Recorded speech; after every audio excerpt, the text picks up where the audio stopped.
भक्तजनों, प्रेम से कहिए हर हर महादेव। भक्तजनों, आज हम आपको कार्तिक पूर्णिमा व्रत कथा सुनाने जा रहे हैं। कार्तिक पूर्णिमा व्रत कथा भगवान शिव ने एक राक्षस का वध किया था, जिस राक्षस का नाम त्रिपुरासुर था। इसी के नाम के कारण भगवान शिव का नाम त्रिपुरारी पड़ा था। तो आइए भक्तजनों, शुरू करते हैं समस्त कथा। दोस्तों, वीडियो को लाइक व चैनल को सब्सक्राइब अवश्य कर लीजिएगा। शिव कथा सुने हम मन से, कष्ट मिट जाए हमारी जिंदगी के वतन से। कार्तिक पूर्णिमा व्रत का विशेष महत्व है। इस दिन व्रत करने से व्यक्ति को भगवान विष्णु के साथ साथ भगवान शिव की कृपा प्राप्त होती है।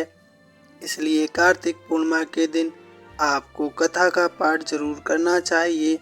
इससे समस्त दुखों का छुटकारा मिलता है। कार्तिक मास की कथा के अनुसार जब भगवान शिव के बड़े पुत्र कार्तिकेय ने तारकासुर का वध किया था, उससे क्रोधित होकर तारकासुर के पुत्रों ने देवताओं से बदला लेने के लिए फैसला किया था।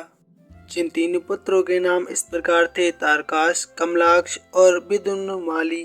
देवताओं को पराजित करने के लिए पहले तीनों ने तपस्या करने के लिए वह जंगल के लिए चल दिए। उन्होंने हजारों वर्ष तक अत्यंत कठोर तप किया।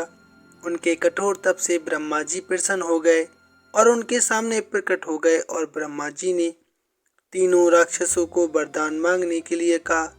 तीनों ने कहा कि ब्रह्मा जी, हमने आपको प्रसन्न करने के लिए कठोर तप किया है, आप हमें अमरता का वरदान प्रदान करें। उनका ये वरदान सुनकर ब्रह्मा जी ने कहा कि मैं आपको अमरता का वरदान नहीं दे सकता, लेकिन तुम इससे कोई ऐसी शर्त रख लो जिसके पूर्ण होने पर ही आपकी मृत्यु होगी। वैसा वरदान मैं तुम्हें दे सकता हूँ। ब्रह्मा जी के वचन सुनकर तीनों पुत्रों ने बहुत विचार किया और ब्रह्मा जी से वरदान मांगा। हे प्रभु, आप हमारे लिए 3 तारों पर 3 नगरों का निर्माण कर दीजिए।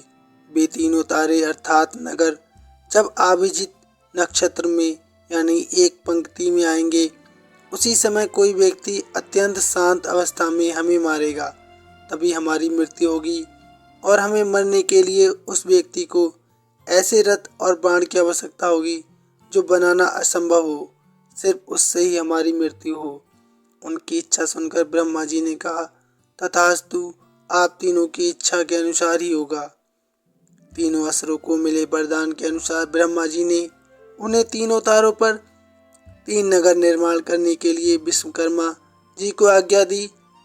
विश्वकर्मा जी ने ताराक्ष के लिए स्वर्णपुरी, कमलाक्ष के लिए रजतपुरी और विदुन्माली के लिए लौहपुरी का निर्माण कर दिया। ब्रह्मा जी से वरदान प्राप्त होने के बाद तीनों असुर बहुत प्रसन्न हो गए। इसके बाद उन्होंने सभी लोकों में आतंक फैलाना शुरू कर दिया। इन तीनों असुरों को एक साथ त्रिपुरासुर कहा जाता था।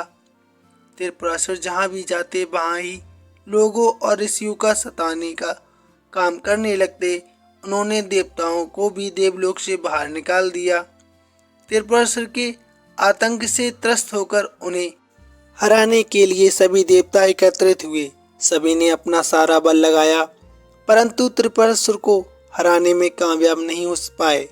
अंत में सभी भगवान शिव जी की शरण में गए। देवताओं ने कैलाश पर्वत पर जाकर शिव जी को पूरा वृत्तांत बताया। तब भगवान शंकर जी ने कहा कि आप सभी देवता मिलकर प्रयास करें। देवताओं ने कहा कि हे प्रभु, हम सभी ने मिलकर त्रिपुरासुर का वध करने का प्रयास कई बार कर लिया, लेकिन हम कुछ नहीं कर पाए। हम आपकी शरण में आए हैं, आप हमारी रक्षा करें।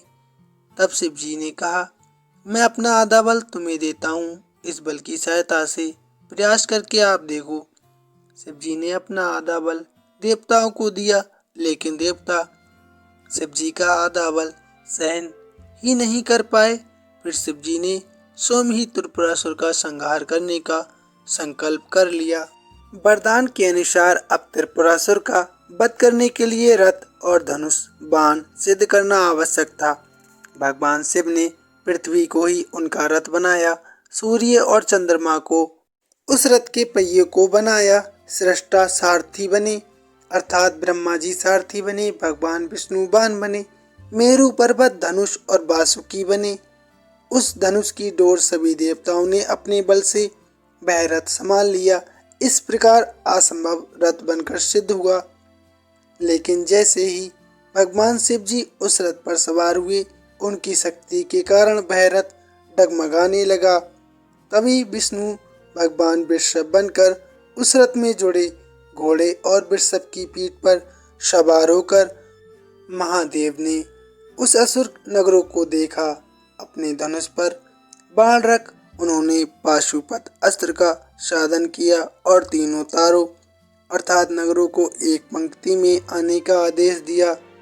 अभिजीत नक्षत्र में तीनों नगरों एक पंक्ति में आते ही भगवान शिव जी ने अपने बाण से तीनों नगरों को जलाकर भस्म कर दिया।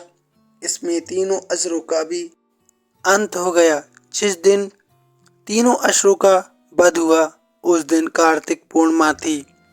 तभी से भगवान शिव जी त्रिपुरांतक बन गए अर्थात त्रिपुरारी, जो तीन पुरों का अर्थात नगरों का अंत करने वाले। भगवान विष्णु ने भी भगवान शिव को ये नाम दिया। तभी से भक्तजनों कार्तिक पूर्णिमा के दिन भगवान शिव की पूजा की जाने लगी। कार्तिक पूर्णिमा के दिन इस कथा का पाठ करने से महादेव की कृपा प्राप्त होती है।